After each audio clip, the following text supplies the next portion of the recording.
frequency been way up, way up. Get on my way, it's too easy, it's a layup. Get on my way. Ladies and gentlemen, welcome to the first ever episode of the Sports Bunker Podcast. I'm your host, Julian Mavunga. Today we got our first guest on here, Gordon Hayward of the Boston Celtics.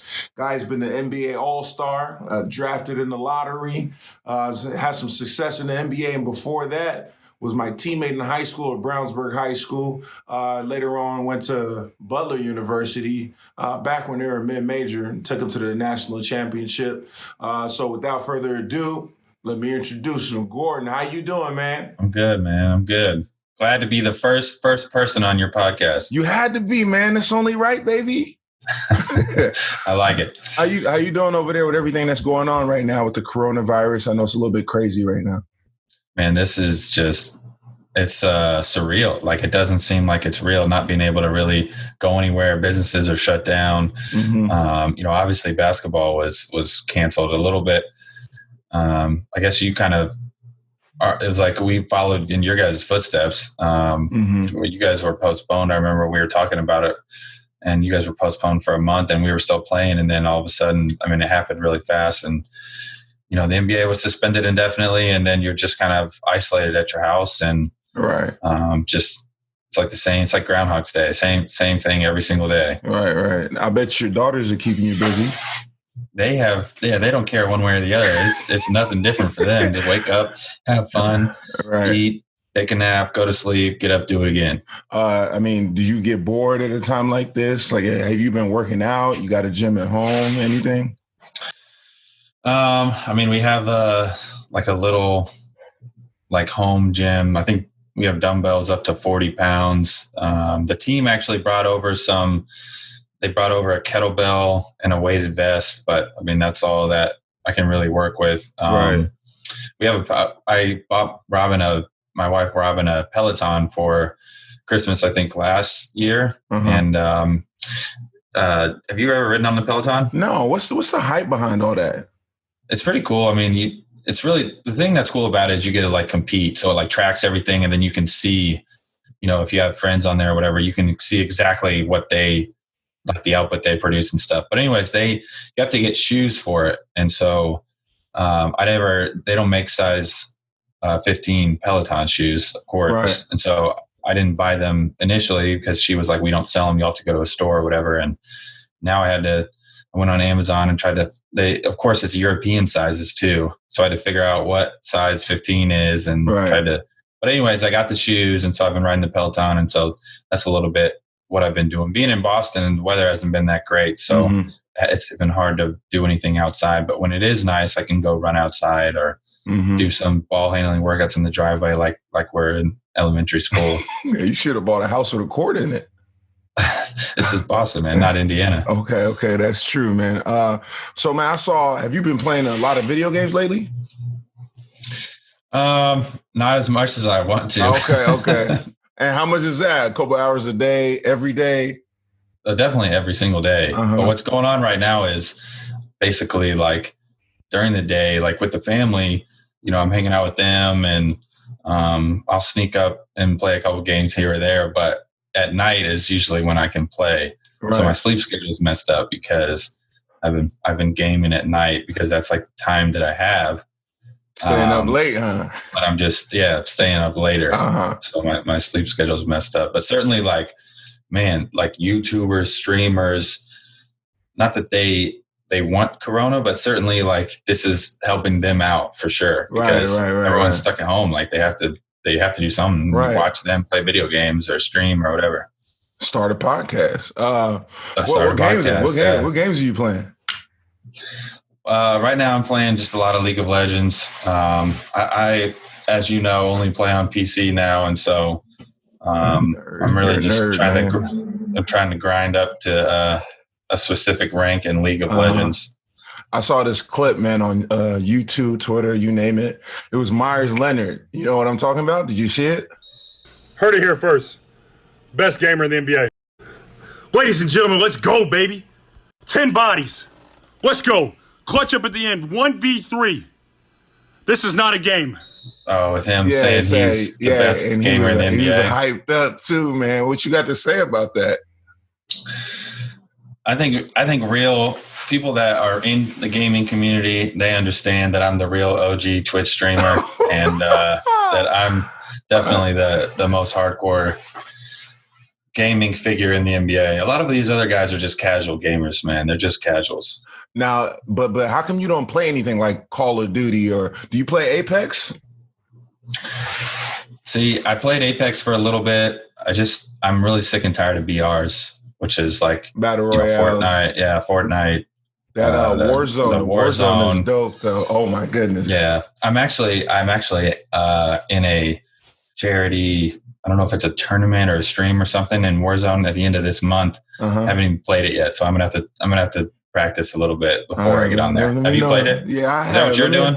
Yeah, that's all I've been doing. I don't play FIFA. I don't play anything. Is it cross-platform? Yes, it is. PC, PS3, all that.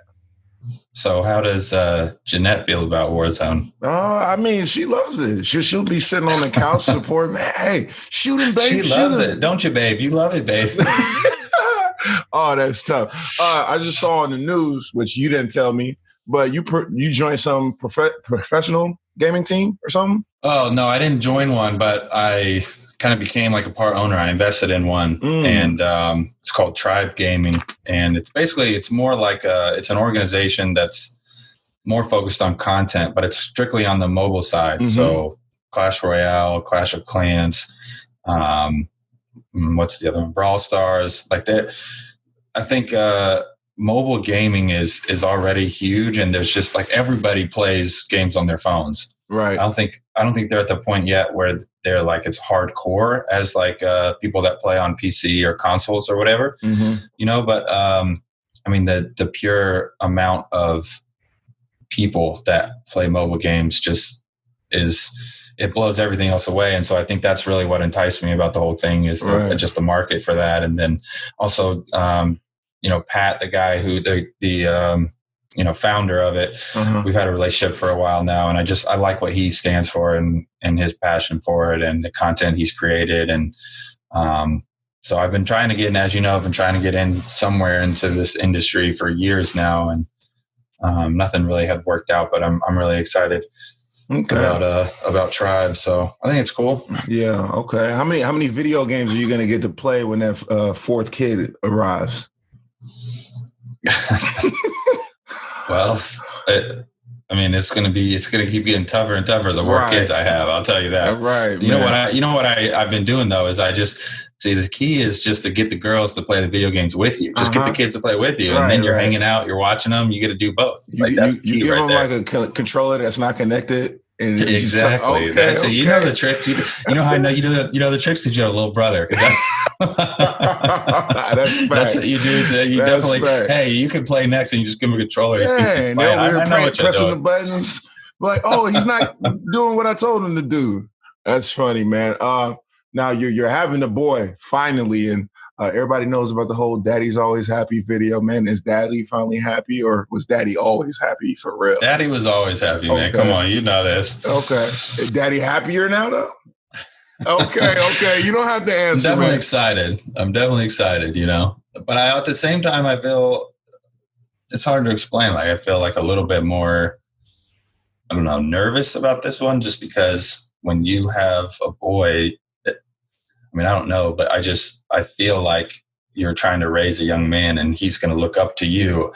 Right. Girls will look up to you, but only to a certain extent. They'll look, they're a girl. And so with a lot of that stuff, Robin would handle that side of it and take care of it. And so this one's going to be a lot more on me. Okay. So. All right, man. Good luck. You got this, man. Where do you and your family live in the off season? Well, right now we're just in Boston, man, because, we don't know what's going on. And also with her being pregnant, the baby's due in September, so we're kind of here for right now. Being from Indy, we'd like to get back there at some point in time. Right.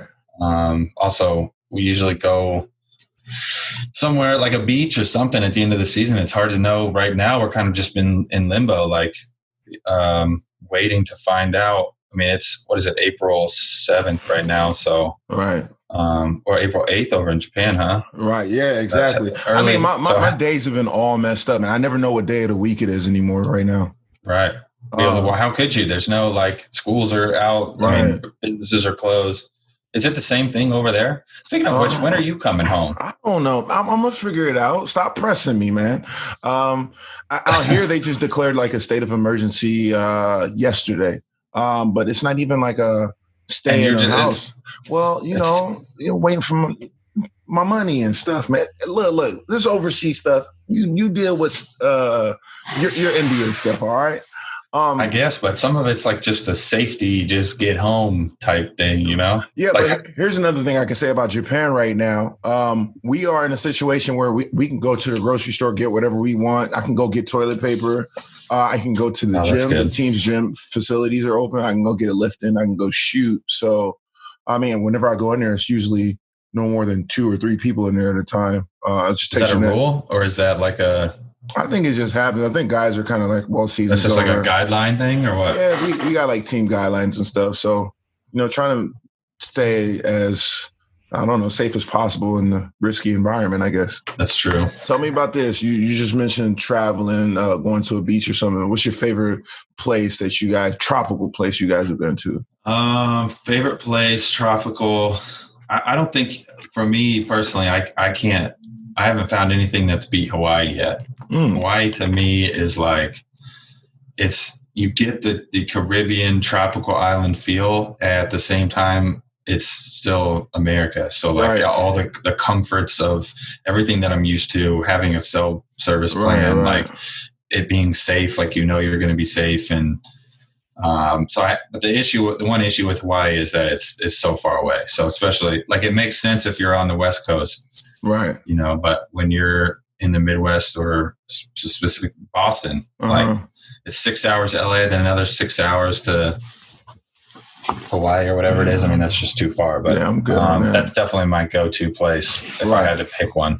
Obviously, you just mentioned Indiana, and that's where we're from. And I want to just ask you about what you did in your home state, going from winning the state championship and then going to Butler and going all the way down to the national championship game and almost winning it with that shot. Now, if I'm going to ask a specific question, what does it feel like to kind of, have that kind of legacy in Indiana, To be honest, I haven't really thought about it yet. This year is actually the 10th year anniversary or whatever. And so it's been brought up a bunch. I've done a couple more interviews, but literally after the national title game, it was we had 2 weeks. I made the decision to leave, and then I've been really just going nonstop ever since. And so there's been really not that much time to reflect. And I mean, right after you make the decision, you're going right into pre-draft. And then when you get drafted, you go straight into summer league. Right. And then after that, you have about a month, but then you're right. I moved to Salt Lake, and you're basically trying to make it in the NBA and trying to figure out how you can stay and what you can do to be successful. And then after that, every summer you're, just trying to grind to get better and better and better. And so there's been not that much time to reflect, but certainly the game, they played the game on TV, and we watched a little bit of it. And so it definitely brought back some memories, and certainly wished I would have hit one of those 2 shots, but it is what it is, Right. You turned out all right, man. Now, if I'm to continue with that, you played high school basketball in Indiana. You were successful. Played college basketball in Indiana. You were successful. I mean, did you ever have any kind of dream, you're a hometown kid in Indiana playing for the Indiana Pacers? Does that ever cross your mind when you're in high school or college? I think when I was probably in second grade, outside in the backyard, pretending I was Reggie Miller. That was one of the only times I envisioned myself being an Indiana Pacer, just because I never thought that I would be good enough to get there. I never really I feel like kids today are different. I feel like they, at least for me, when I was going through the whole thing, I was just always worried about how can I get better? I need to get better. There's definitely no way that I can get drafted. There were no YouTube video montages of us or people hyping me up or anything like that. So it was nothing that I thought about. So I never truly thought about, wearing an Indiana Pacer jersey. I feel like I was always just constantly it's make the 5th grade team, then make the 7th grade team, then play varsity, and just kind of go from there. And you had that crazy injury a couple of years ago, man. Can you kind of take me through your thought process going through all that? I know you had just moved to Boston. You've been spending so much time working out that whole summer and trying to prepare for that season, and then you go down with that injury in the first game, man. Like, what did that feel like, bro? Yeah, it was tough, man. It sucked. Certainly was tough. I think to basically make a life-changing decision to move everyone over to Boston and, give up a really good thing in Utah that we had to try to win a title in Boston, it was definitely a leap. And it was something that I was at the same time really looking forward to. And so to have that happen, first game, it was very disappointing and definitely caused a lot of stress, a lot of emotion, dark emotions. And, right.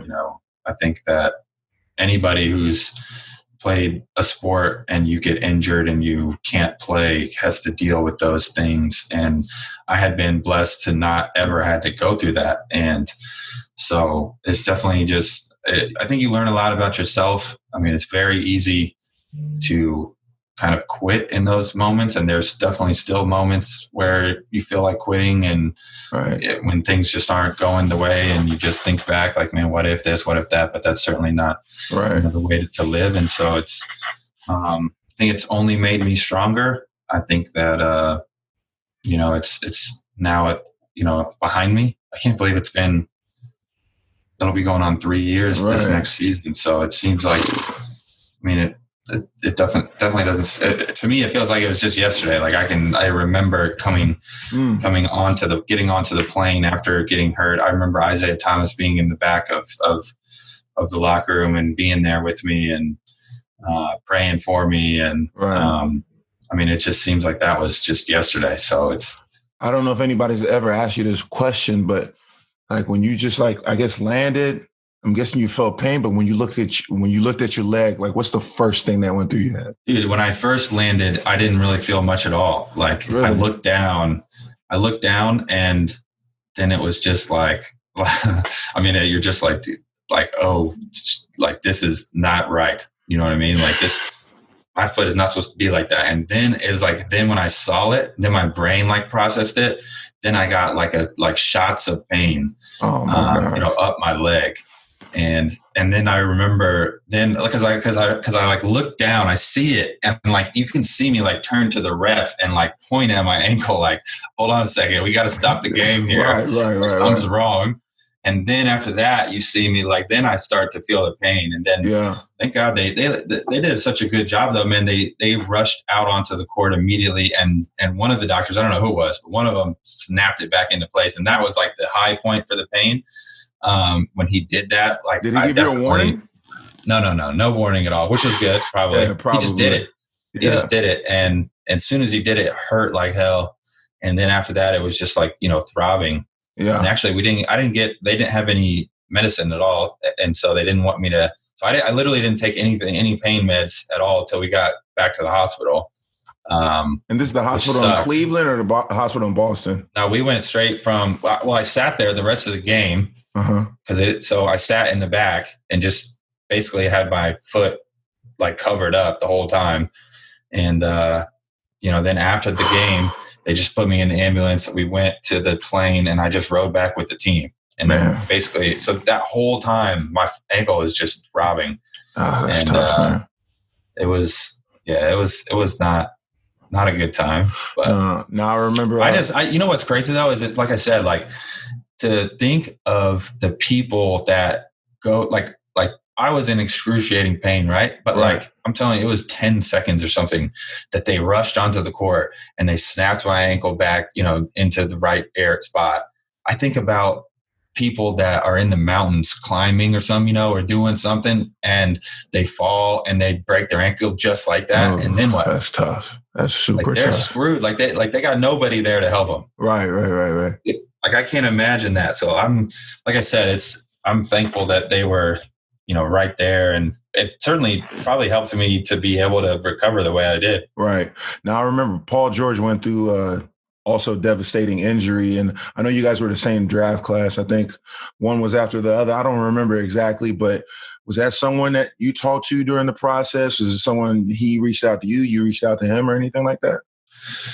Yeah, so I had, at first everyone reaching out, just because it's such a high profile. Like it was on TV, like the world saw it. And then he was certainly one of those guys that reached out. And I was at the game where he did his foot, and I remember reaching out to him too. And so it was good. It's always good to have people that have gone through similar injuries to reach out and be able to talk to you, for you to be able to talk to them about it and kind of hear their journey through it. And, what were the struggles, what were the setbacks, those types of things. So certainly was somebody that was good to talk to. Right. I also remember at the same time that the injury happened, Kobe had this like heartfelt Instagram post, all over social media for you. I mean, kind of just. It's right there. It's right there in the back. It's right there in the back. You see it like right there. Oh, okay. Got it framed? Yeah, that's the frame. Is that too far? I was going to have you read it, but that's too much. It's cool. Is that something you had done? Oh, my mother-in-law had it done. So it's the Instagram post that he wrote to me, which was incredible because, like I said, for him to basically, it's Kobe Bryant. And so he's obviously one of the greatest players to ever play and has like so much. So it's so busy, so much to do for him to take the time to write that and post that. And, that was really cool. Right. And I mean, you guys were friends, He also took the time, I think, early on, right after retirement, to get together with you and work out, right? I mean, was that the beginning of, would you say, of you guys' friendship? Yeah, I'd say that was the beginning of our relationship. After the year that he retired, after he hit you for 60. Yes, after he hit me for 60. Okay. After he hit us for 60. Okay. I was actually at your wedding. Right. In Newport, and just thought like, man, it would be like, what if like, because I think you or JP or somebody mentioned like he lives right around the corner or whatever, and it's like, man, it would be like, what's he doing right now? Like it'd be sweet to hit, like if I could train under him or just like in the gym with him for a little bit, and I wonder if he would do it. And I didn't think that he would, but just somehow my assistant coach had somebody that could basically hit him up, and we hit him up. I hit him up and was just like, hey man, would you be willing? Could I get in the gym with you? Would you be willing, to give me 3 or 4 days or whatever? And he was like, yeah, sure. When you texted him, how long did it take him to text you back? I think it was like a couple hours probably, but it was certainly, that like when you want a girl to text you and you're like checking your phone like every 2 minutes. And then like your mom texts you and you're like, man, mom, like stop texting me. Right. I'm waiting for something more important. Yeah, but we worked it out, and I think it was, like I said, amazing for him to take the time, no doubt. Now I got to dig deep here into the details. Like, so how did this go down? Like, where did you guys work out? Where were you living at that point in time? And where'd you guys like link up? How did it go down, man? I was in Utah. We stayed there that summer, and he was in, what is that, Pelican Hills area or something like that. Right. And so I went out to Pelican Hills. I went out there with my assistant coach, Johnny Bryant. And the first day we met at a gym. It was just at a random school. Right. And I think it was like 7 or 7:30.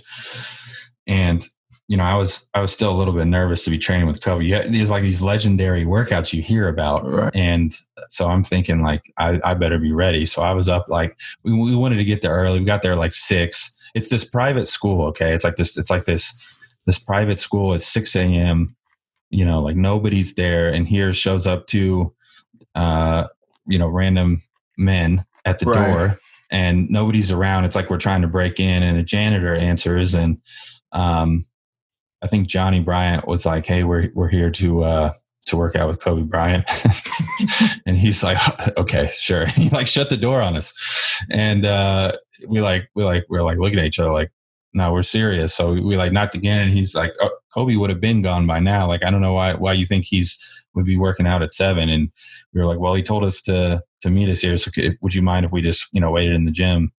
And the gym that was there didn't have any lines in it, so we were also thinking like, how is this going to work? It was being redone, so there was no lines. It was literally just a hoop.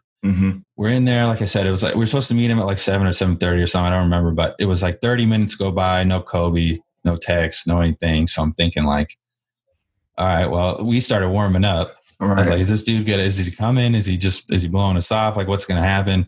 So we start warming up. Like 15 more minutes go by. So now we're like at 45 minutes later, and so then finally I'm like, should I text? Like, I'll text him. Let me just text him, make sure. So he's coming. So I was like, hey man, like are we at the right place? We're at the school.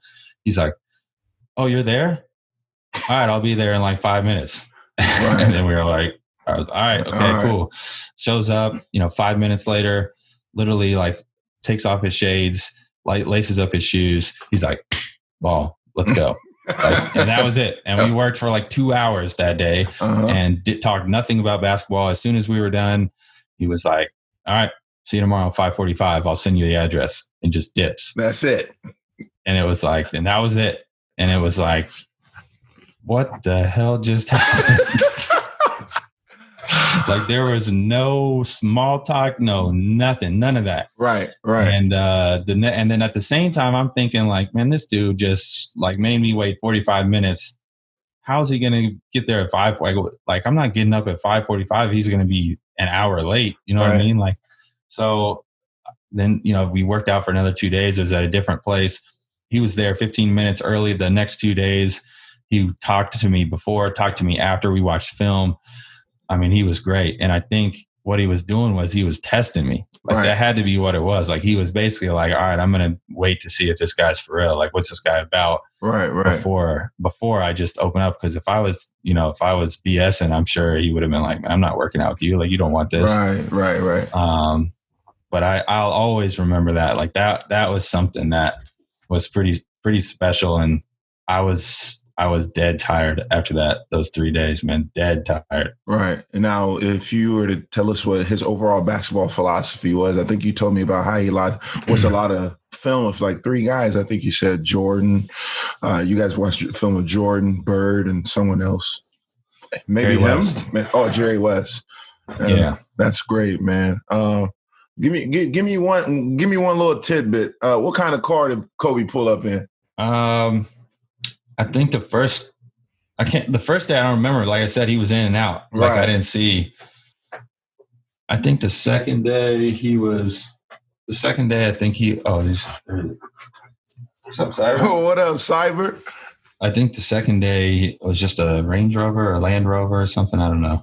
Yeah, I was wondering if he pulled up in a Ferrari because I know he bought one last year, and it just got me to thinking about the fact that you drove that Honda Accord your first 3 years in the league, man.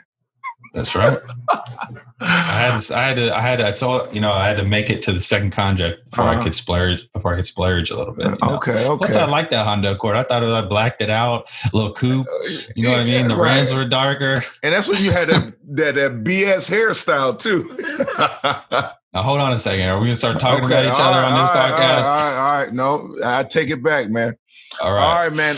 I'm going to leave you with this, Gordon. I'm going to end my segment or my podcast with a segment where we place a wager here. So we're going to place a wager. We're going to say $100. I think you can afford that.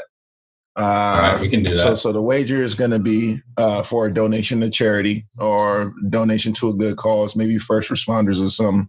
So I'm going to ask you a question, some kind of trivia or kind of give you a riddle. And if you get it right, then I'm going to donate the $100. If you get it wrong, then you got to donate the $100. Good with that? All right, sure. All right. So what we're going to go with is you're going to have 10 seconds on the clock.